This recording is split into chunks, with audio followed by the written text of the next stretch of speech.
Well, howdy there, Internet people. It's Bo again. So today is Earth Overshoot Day. Now, what that means in English is that today we have used up all of the resources that will be regenerated by the Earth by the end of the year. We've still got quite a few months left. To put this in American terms, if you make $30,000 a year, you have already spent 30 grand. Everything else is going on a credit card, in the hopes of something in the future fixing everything for you. Anytime we start to talk about overconsumption or mitigating climate change, anything like that, somebody comes out of the woodwork screaming about socialism. Okay? So real quick, go ahead and Google the definition. And you're going to get some definition that's similar to a political theory advocating community control of the means of production, distribution, and exchange. That's what you're going to run into. It's going to be something like that. Means of production, distribution, and exchange. That's critical to socialism. Socialism is not when the government does stuff, which is the way it gets portrayed on Fox News anytime the government's about to do something Fox doesn't like. That's not what socialism is.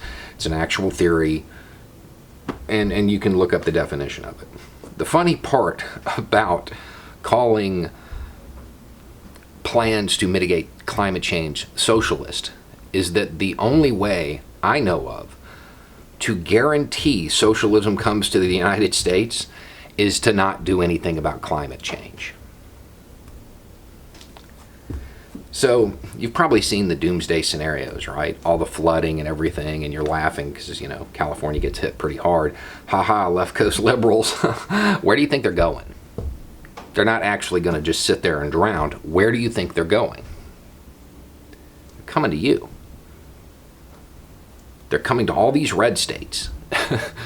That's where they're going to show up. And you're thinking, well, we don't have the infrastructure for that. You're right, you don't. How do you think you're going to get it? A lot of central planning involved in that. It would be kind of like the government might control the means of production, distribution, and exchange to allocate those resources to deal with an emergency like that. Remember all of those executive orders you were terrified of under Obama? Signed into effect by Kennedy mostly to deal with the threat of a Soviet nuclear attack. If you actually read them, you'll find the phrase production and distribution in it.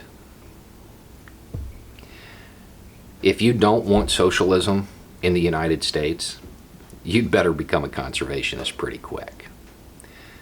Because if we don't do something about consumption, and we don't alter the way in which we live in this disposable society, we're going to get socialism. And we're not going to get the cool Nordic model. No, we're going to get the one with guns and boots. Because it's going to be an emergency. And there's going to be panic.